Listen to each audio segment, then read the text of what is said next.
is the One-Off Technology Podcast with your host, Roy Richardson. Each week we cover topics in the news and how they affect you. Sit back, relax, and open your mind.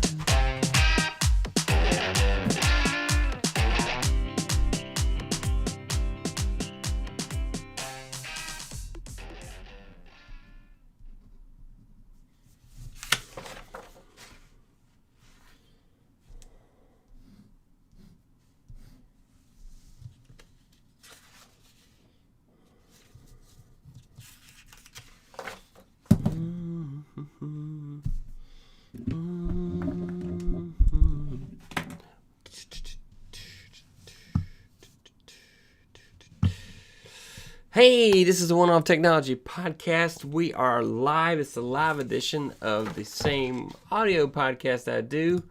How is everybody doing tonight? I am so glad everybody's here. All those are coming by to join. This is exciting. And tonight is a live Q&A where I'm going to talk about internet safety and things that you can do to keep things safe.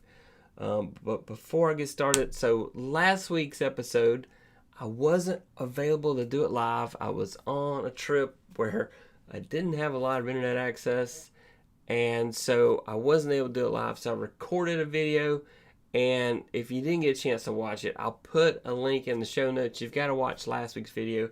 It's me and my wife Donna, and we're talking about smart devices in our home, Alexa and Google, and the battle and growing up with these devices in our homes and how so many devices Firefox is no longer supported on this device. Here is There you go. Searching Google. Alexa jumping into my conversations. She's so mean that way.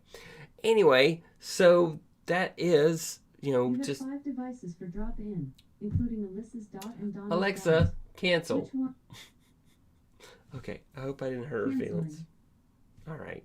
Wow, she's got her volume loud, probably louder than mine. Anyway, so how is everybody doing tonight? So let's talk about safe browsing. So some of the things I want to get across is that in order for you to truly be safe when you're browsing is you have to be your own consumer advocate. You literally have to protect yourself when you're browsing, paying attention to where you're visiting. So let me give you an example. So let's do a little bit of screen sharing here. And don't you always hate when you have something open and then it goes away and you say, no, I want you to be here when I need you. Where are you? I don't see you. Okay, sorry. So let's share. It's all about sharing. So right here, this is my fake page. I created this. So a lot of times you'll get links in the email, or you may see links, on a web page. And it's very important that you be sure that link goes exactly where you're expecting it to go. So right here you see, hey, it says Bank of America. That's got to be safe, right? If you hover over it, pay attention down here to the status bar at the very bottom. Right here, if you see my mouse at the bottom, pay attention right there. And so when I hover over the look, it says HTTPS, this is a very bad site.com. So there's nothing about Bank of or even America in that link. So that is probably not a legit link. Here's my link I've done for Wells Fargo. This is another bad site. Don't click on it. So you've got to pay attention to where hyperlinks go to when you're web browsing so that you know, oh, hey, that doesn't look safe. Here is another, not Wells Fargo. Just want to show you this, just some examples. But then here is the real First Citizens website. And here is the real Bank of America website. Now, if I go into Safari and I go to that same page, if I hover over these, you don't see anything in the status bar at all here down at the bottom. So you have to go to View, and you have to turn on Show Status Bar. By default, Safari does not show the status bar. Chrome, on the other hand, does show the status bar, as does Edge. But if you go into Safari, it doesn't show the status bar. So now you see status bars on. And I want that on so that when I hover over these links, I see, oh yeah, that's not good. So anytime you get an email from somebody that has hyperlinks in it, hover over those links and look and see if it looks like a legitimate site. I recommend actually doing a Google search for the website you're going to, because Google does a decent job of protecting people. So, Bank of America. So, doing a search, and right here, HTTPS Bank of America. This is probably a legit Bank of America. Right here, they even have Bank of America listed. A little, Google's done this little sidebar thing. Says, hey, take a look, and it shows you that. So, the bright side to that is that you're going to the site that you intend to go to. And so, very important that you pay attention to those kind of things. Now, before I get too far down the line, I just want to say, be sure to like and subscribe to this channel. That's what lets Google, YouTube know, hey, I want to see some more stuff Roy's doing. If you're doing something cool, well, liking it and subscribing and leaving comments are the way that you feed the machine and say, hey, YouTube, we want to see some more Roy stuff. Some more stuff for the One Off Technology podcast, or we want to see some more of the videos that Roy, that Tech Troublemaker guy, does on his channel. And so, highly recommend that you go out and click those links. Hey, I see a like. Thank you very much. So, that is a big help to this channel, and it helps it grow. And when you subscribe, tell your friends about this channel. If you've gotten some value out of this channel, if I've done something that helped you out, help me out by liking and subscribing to this channel. Also, if you really want to sponsor this channel, you can click on one of the links for Buy Me a Coffee. That is just a little money that helps the website go. And I use that to buy upgrades for the site. There's no way I'm going to make money doing this. Like I said, always leave a comment. Ask a question, you have any suggestions, a topic that you want me to talk about, please let me know. I will be glad to cover those topics. I'm always looking for things to talk about that have something to do with tech, which is about the only thing I know anything about. I don't know anything about life, the universe, and everything other than the answer is 42. The answer is 42. It absolutely is. So, next up, I want to talk about other things. So, now the other thing is that there is no one browser that is safer than any other, sadly. Chrome sort of protects you. It actually does a decent job protecting you. So that's the next one I want to show you is ways that Chrome protects you or can protect you if you go into settings and set it up so that it does protect you. Safari is probably the browser that's best for protecting your privacy. When it comes to Facebook, if you want Facebook not to track you, well then Firefox is the browser that probably does the best job of that. And I'll show you here that in a minute. So it's kind of crazy. There is no one browser that does the best at protecting us. For one thing, Google's trying to collect information about you to try to sell you ads, send you ads to try to sell you something for somebody that's bought ads with them. So, you may get protection, but you're not really getting privacy. With Safari, you're getting privacy and some protection. And then Firefox does the best to protect you from Facebook tracking. But then it gets to be a hassle to bounce around to all these different browsers to the point where for a while I did it and then I gave up. All right, so let's take a look. Let me show you settings here in Chrome. So in Chrome, and I probably should show you how I got here first. So if you click here on the three dots up in the corner and go to settings, then it will take you here. And then what you're looking for is, safety check is a cool thing. So safety check will check on several things for you to kind of see where you're at. So we'll click on safety check right now and see what it shows. So it's going to check, make sure I'm running the latest version of Chrome, which, unless it's updated in the last few minutes, I am. It checks passwords. So if I have used Chrome to save my passwords, then it will check to see if any of those passwords have been compromised and let me know. Safe browsing. So I have enhanced protection turned on. We'll talk about it here in a minute. And then extensions. So I use a fair amount of extensions. So it goes through and evaluates those extensions and says, and goes and tells which ones have a good reputation. And we'll talk more about that here in a minute. Next up, you have cookies and on-site data. So one thing I always recommend, this is a default, thankfully, on Chrome, but you want to make sure it's on, is block third-party cookies in Incognito. So sometimes I will surf the web incognito mode, so I'm not getting all those cookies that are tracking me. And it's a way And for the most part, that does give you some safety. Now, be aware, incognito mode does not keep your internet provider from knowing where you're going, that type of thing. It's not secured from that. Incognito mode only really is just blocking cookies on your local machine. And so that's why I use that. Plus, little secret, some newspapers use cookies in order to figure out if you've ever been to their site before. So if you go to a website, a newspaper site that you want to read, but you don't want to pay right then, you don't go through their paywall, they'll give you a certain amount of free articles, and you can go in incognito mode on some sites, except for the Boston Herald. Boston Herald, we got to talk, man.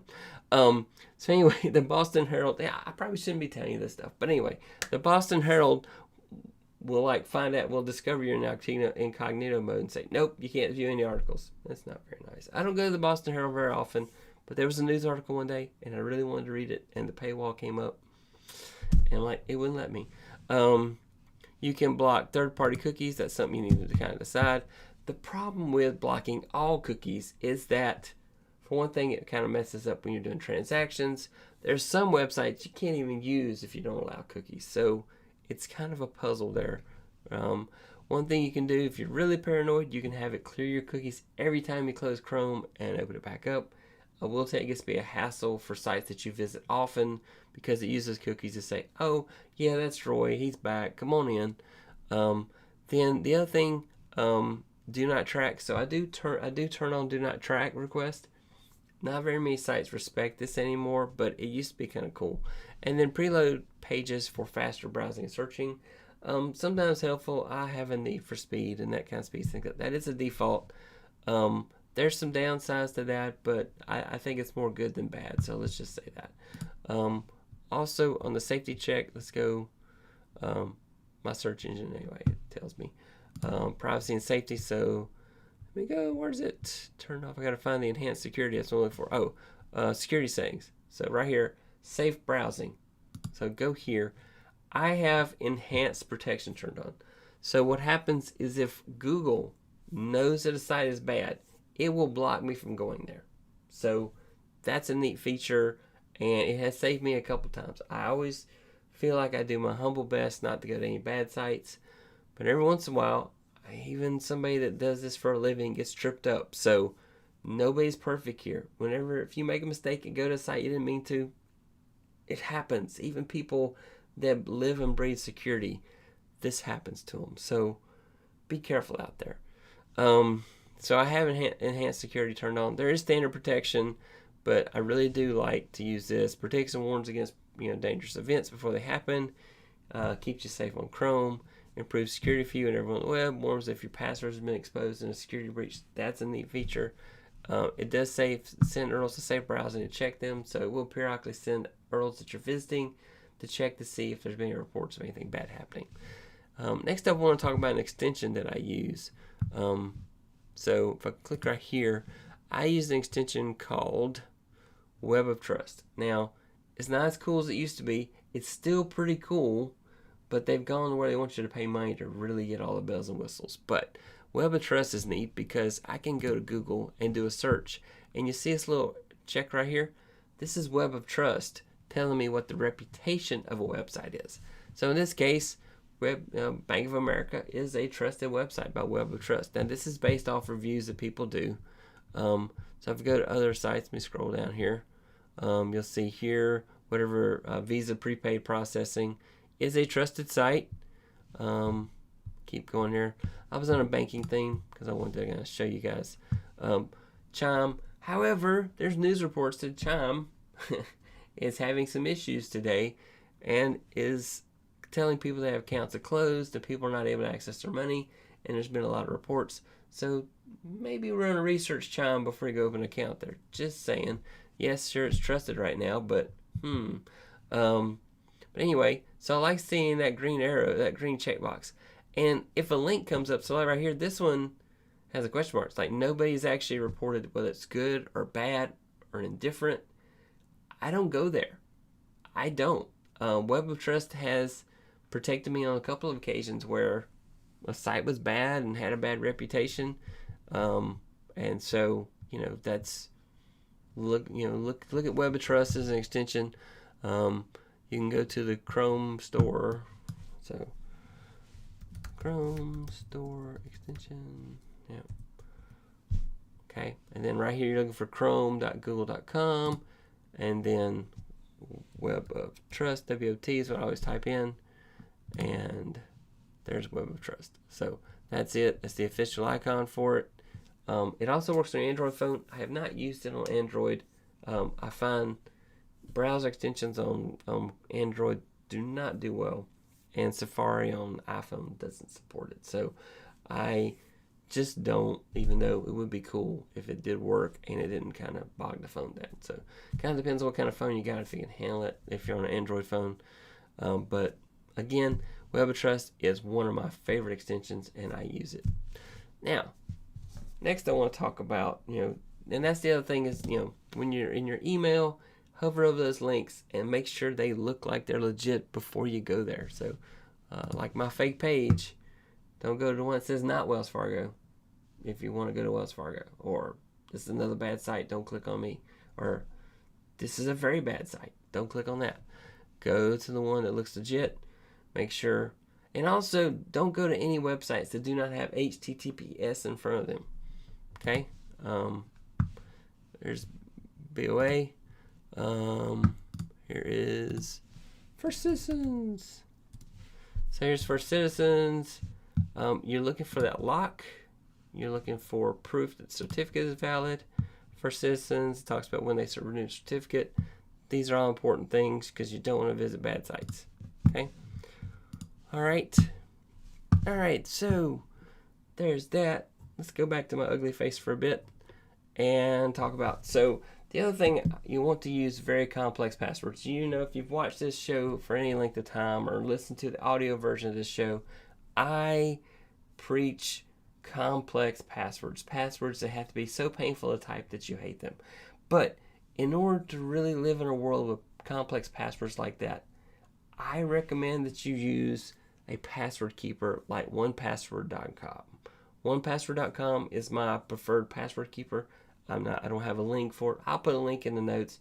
I'm not an affiliate link or anything of that sort.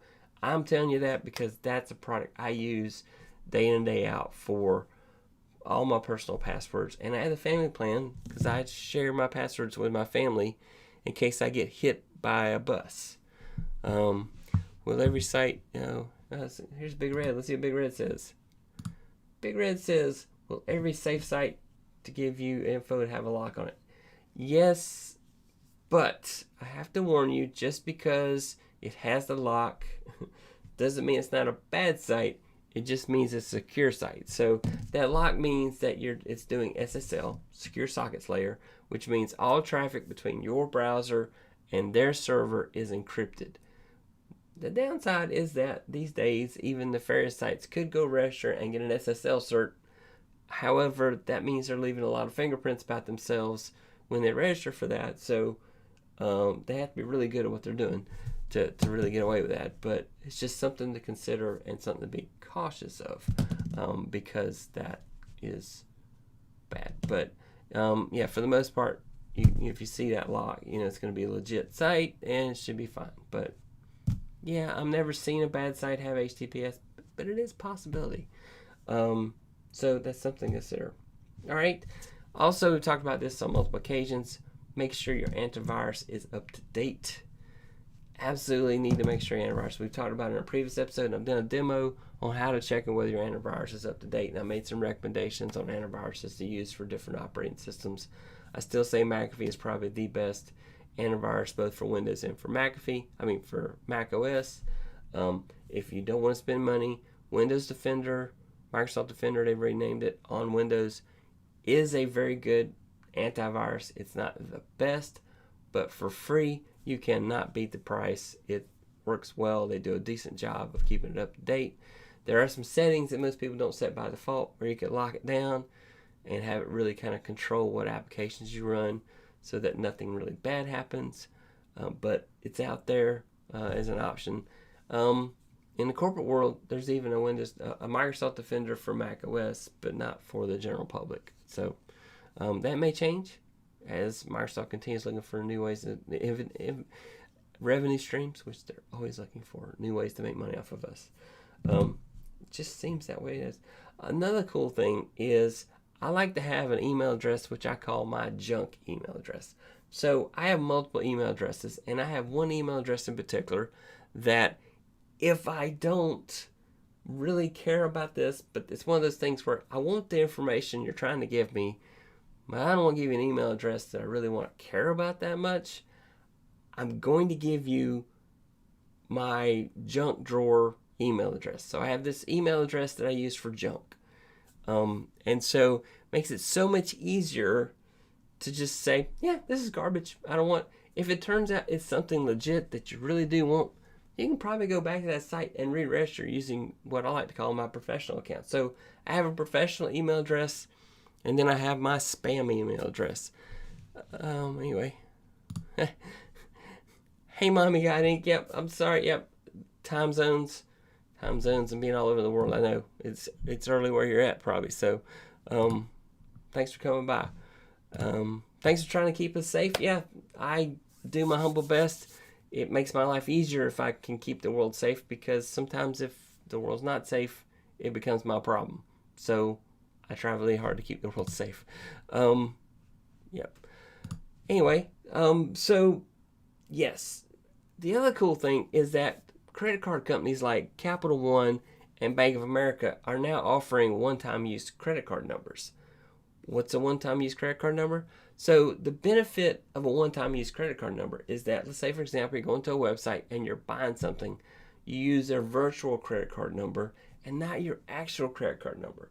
So if that one-time use virtual credit card number gets compromised, well, they're going to know, hey, there's something crazy going on with this because we just generated it for one-time use and it didn't work. So your actual bank credit card number is never given to them.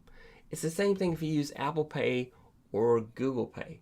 The cool thing about those is that they use a virtual credit card. When you go and tap, I know it's not internet-based, but you go and tap the credit card machines in different places you go, it gives them a token as opposed to your actual credit or debit number.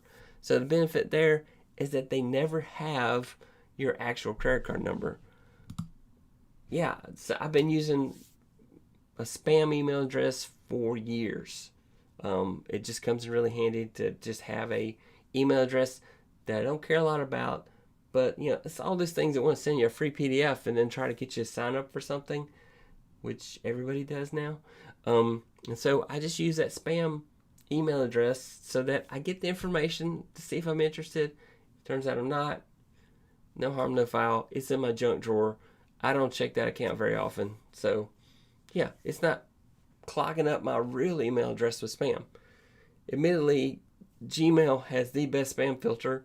I recently went to O365, and wow, Microsoft, you've got some work to do to match what Google does with their spam filter. Anyway, but that's just a side note. So anyway, throwaway email addresses.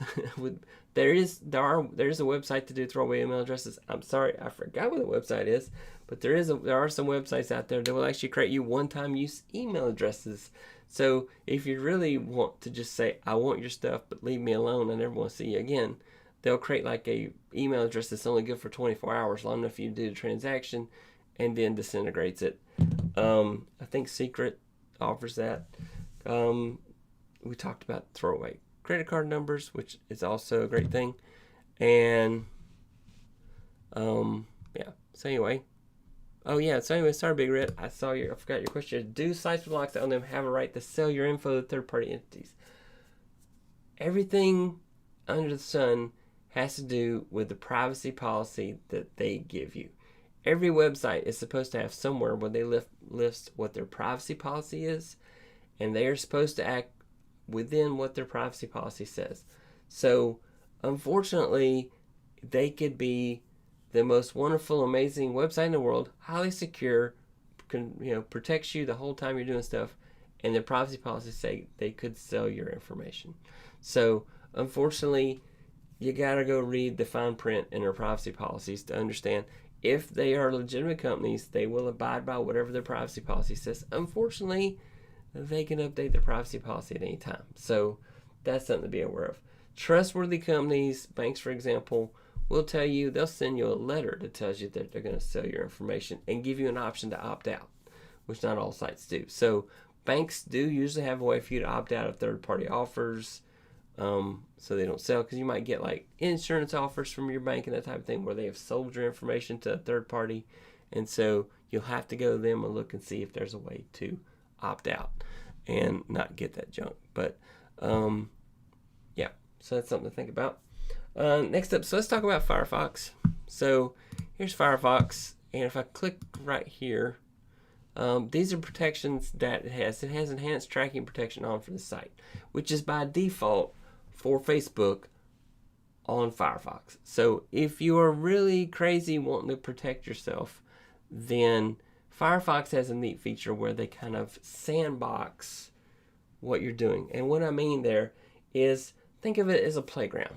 And when you're in the playground, everything you do in the playground stays on the playground. When you leave the playground, none of that follows you. So you don't even get the dirt in your shoes. The dirt in your shoes stays at the playground. And so that's what Firefox does, is that they sandbox everything you do with Facebook. And you can also have it sandbox links that you click on Facebook. So when you click on a link on Facebook and go visit it, then they will sandbox that link for you as well. Now, it made it a little harder to kind of keep up with that stuff, but right here, it'll tell you not blocking tracking content.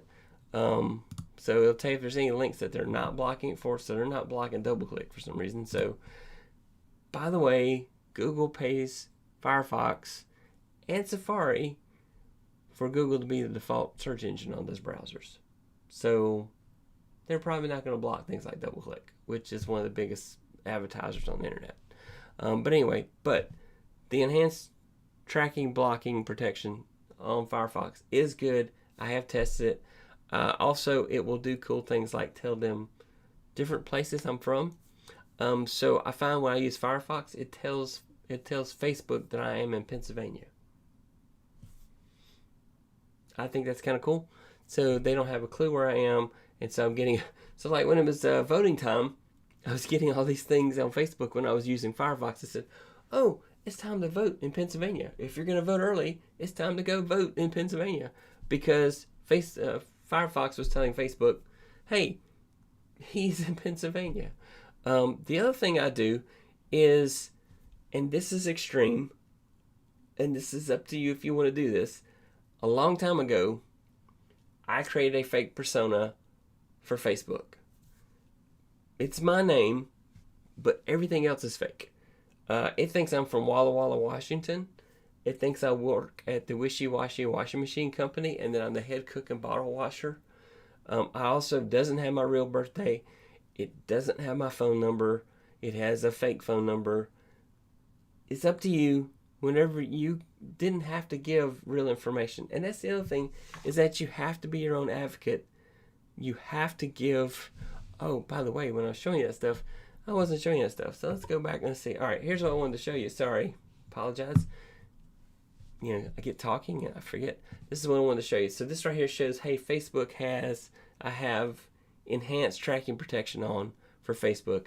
And that's the default inside Firefox for Facebook. And like I said, I'm showing you here, it's not blocking doubleclick.com, .net. And the reason I mention that is because Firefox is paid to have Google as its thing. And the other cool thing is if I click on links, when I click on the links, it will also offer me the option to sandbox those links as well. So that's a cool feature. I like that. That's the only thing about that I would actually use Firefox for, is protection on Facebook, because none of the other browsers really offer that.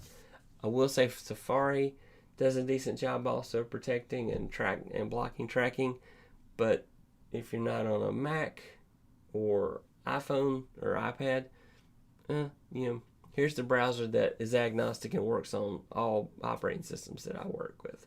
So, anyway, just want to talk about that. But the other part is that you can create a fake persona for yourself, and that fake persona and put fake information. And also, you've got to protect your own personal information. You absolutely have to. Do you have to give people your actual information? If you're on a website that's wanting information about you, you could create a fake address, 1313 Mockingbird Lane, New York, New York, 10011, which, by the way, is the zip code that Saturday Night Live used to mention every episode as they were closing out the credits, and you could send them postcards or something. I never sent them one, but that zip code was stuck in my head forever. So it may still be the zip code of Rockefeller Center. I don't know.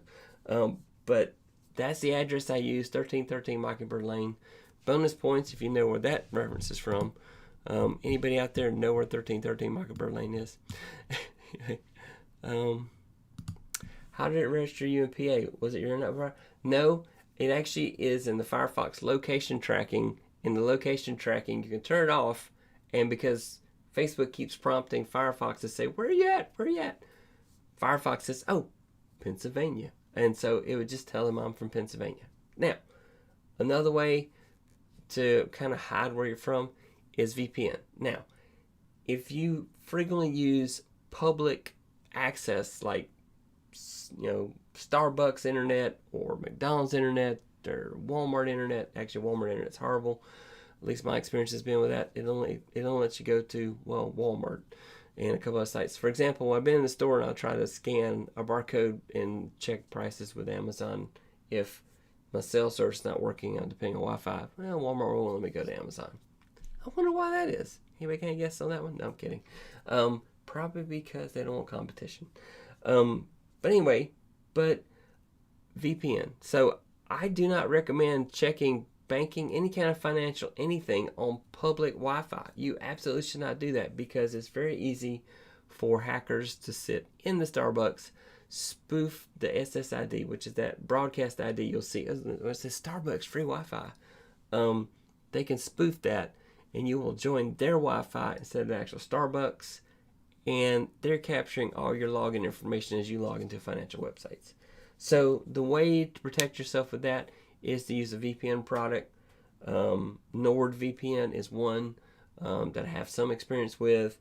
ExpressVPN, I do not have experience with that, but CNET currently says that is the best VPN. I go to Wirecutter. I trust a lot of their reviews. They were recommending a VPN in the UK, and I'm a little leery about using one that's out of the country. The other cool thing about VPN is if you're traveling, so for example, if you want to watch Netflix and you're in the UK and you can't watch American shows on Netflix because Netflix says, nope, you're in the UK, you can't watch any of the things we're streaming over there. Well, if you VPN into the United States, you can probably watch US Netflix shows on your computer when you're in the UK.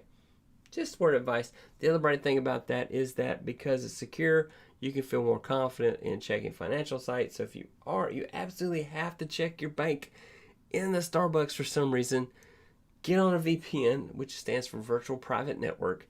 It is an encrypted network. You're going through encrypted servers and all your traffic, and the servers that you're going through are scattered all over the country, usually the ones closest to you, and so it kind of hides your tracks of where you're coming from. Not so much that the police couldn't ultimately get information about you, so hopefully you're not using it for something illegal, but if you're using it, just protect yourself so that you're not releasing personal information out there. Then a virtual private network is the way to go. iPhone, with the next major release iOS, is going to have, they call it Private Relay, it's going to have a VPN built in.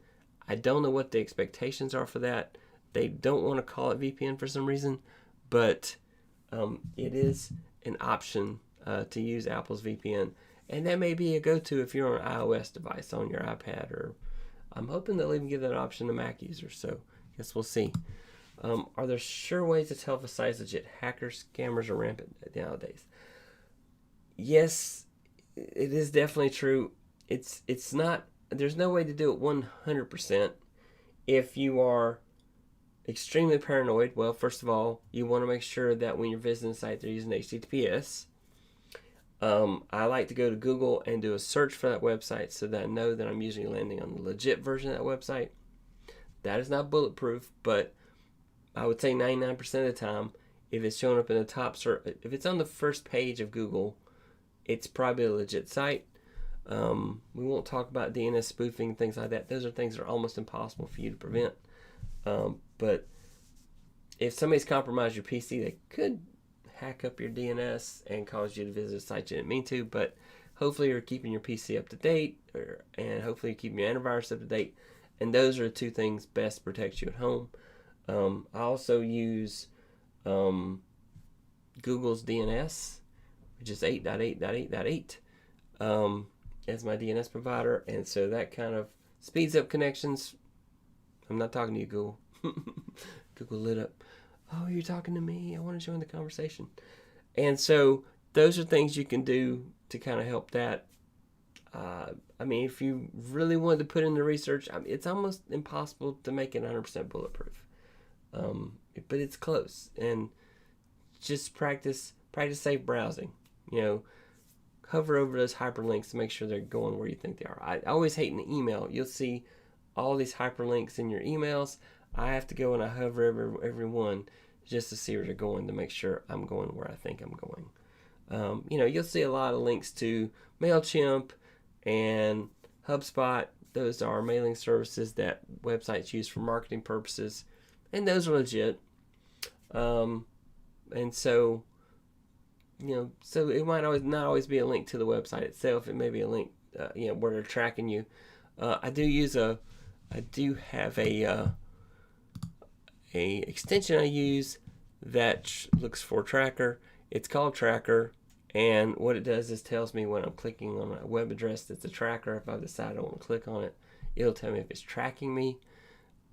Most of the time you're clicking on marketing links, it is tracking you, so you kind of have to figure out what you're willing to live with. And it would help if I display this so you'll know what I'm talking about. Anyway, so Tracker is a plugin I use. If I click on a marketing website and it's tracking me, it'll pop up and say, oh, yeah, you're being tracked. And so it will show that it's being tracked. And when I go to open it, it'll say, you still want to open it? And it will let me go ahead and choose to open it because it'll say, this is being tracked.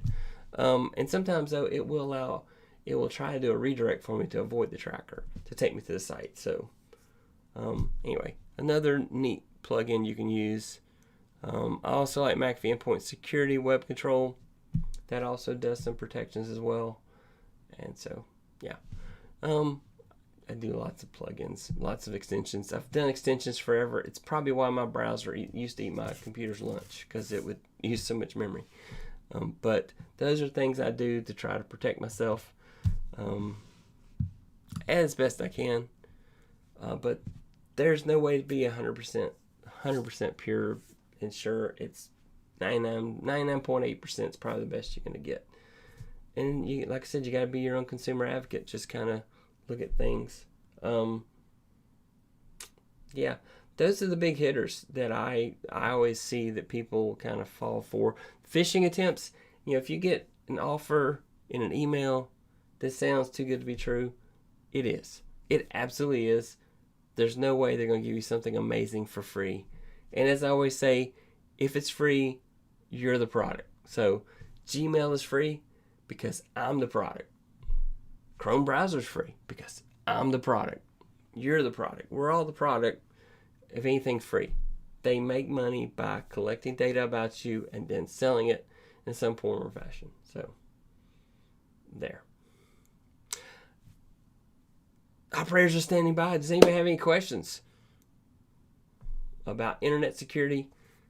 How to try to stay safe on the web? I think I covered a lot of ground, but I'm definitely open for more questions. If anybody has any questions on stuff, other recommendations I have, feel free to ask me there.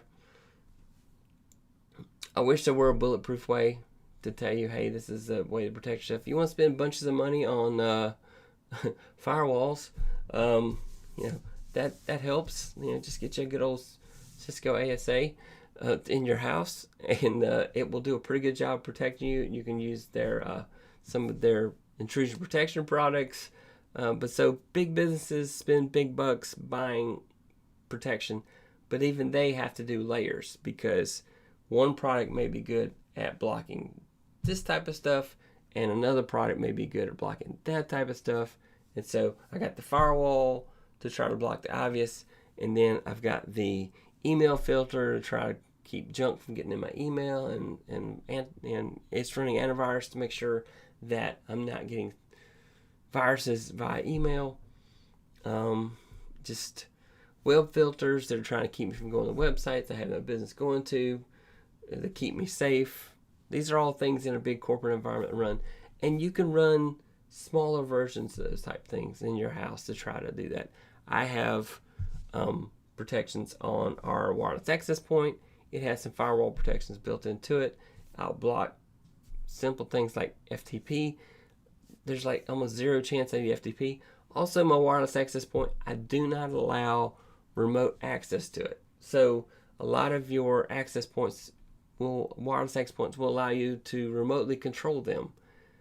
I do not recommend that. That's almost like saying, you know what, I've got a door, and if you happen to figure out the lock, you can come in. And so you don't want to allow that. You also want to make sure your internet router in your house is kept up to date. I don't know what brand you have, but most brands have firmware updates that come out fairly often that handle security vulnerabilities. Most new internet access points are built to automatically do automatic updates, and so, but you may have to go in there occasionally and say, okay, make sure you go check for updates. But that's a key thing you want to do, because unfortunately hackers will attack internet access points periodically and try to find vulnerabilities. And so it's a game, but basically keep everything up to date. Keep your OS up to date, keep your antivirus up to date, keep your wireless access point up to date. Practice safe browsing. Do everything you can not to click on bad links. Pay attention to where that hyperlink says it's going to go to make sure you're not going someplace you don't have any business to. Look at extensions like Web of Trust and Tracker that will help you keep your browsing safe from that standpoint. And so use Firefox if you're a Facebook fan, but you don't want Facebook tracking you. Yeah. It's a lot of work being safe these days. It's so much harder than it ever was at this point. And with ransomware running rampant, it's such a challenge. But it's not impossible. You can do it. You just have to pay attention to what you're doing. And back up often. So back up your stuff. You know, if you have disk-based where you can offline back it up, I like to back up to an external drive and then unplug the external drive. Why? Because if my computer gets a virus, my backup doesn't get infected. I also use cloud backup. I use Google Drive to back up my computer. I also have OneDrive to back up stuff to as well. And so between those two services, I'm able to back up my data. But I also have this external drive, which is in case something really bad happens to everything else. I've got this external drive. You've really got to figure out what your level of paranoia is, how much you're willing to pay for it. That's how paranoid I am. I actually back up my pictures to 4 different services, mainly because Amazon Prime gives me photo storage for free, and so I back up external, I back up to OneDrive, I back up to my Google Drive. I think there's another service in there. I can't think of it right now, but I think there's one more. Anyway, so yeah, there it goes. Now, so I want to talk about 2 things. I'm going to change topics here. We'll go to, we're going to say this is chapter 2. So I want to talk about something that I have learned a lot about in recent time, and really cool. So I don't talk about my faith on this channel very often, but I am a Christian, and there's an organization that I have been working with occasionally, and they do Bible translation.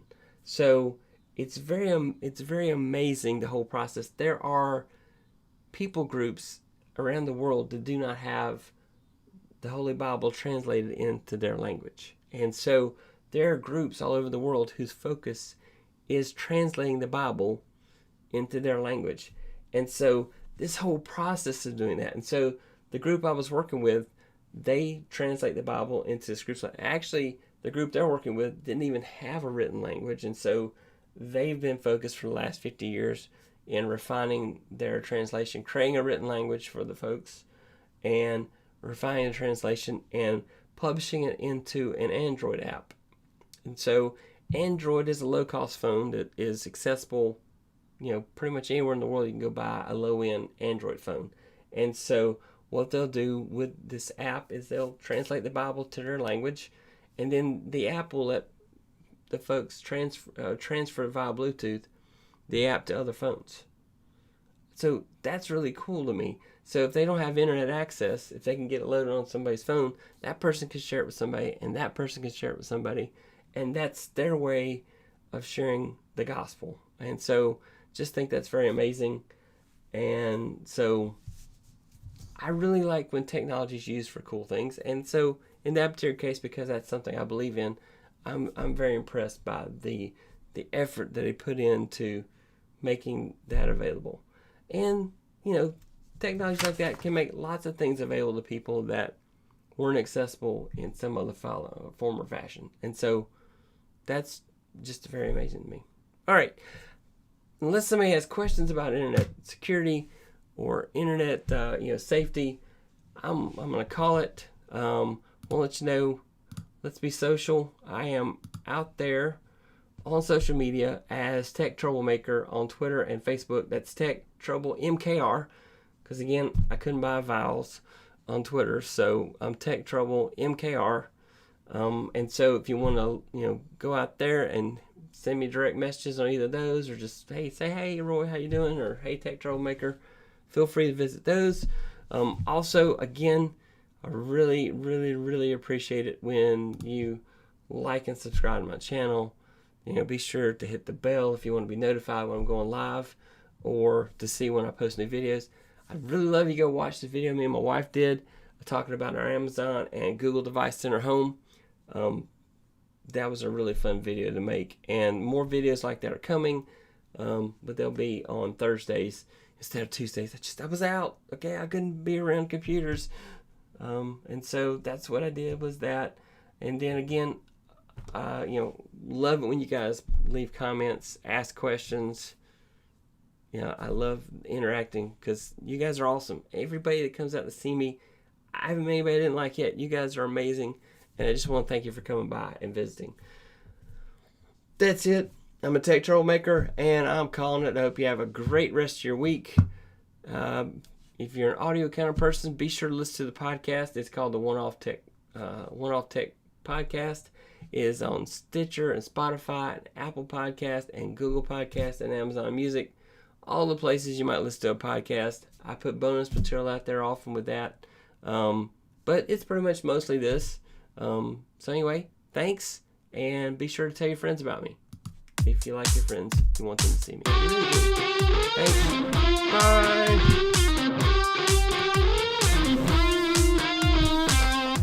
This is the One Off Technology Podcast with your host, Roy Richardson. Each week we cover topics in the news and how they affect you. Sit back, relax, and open your mind.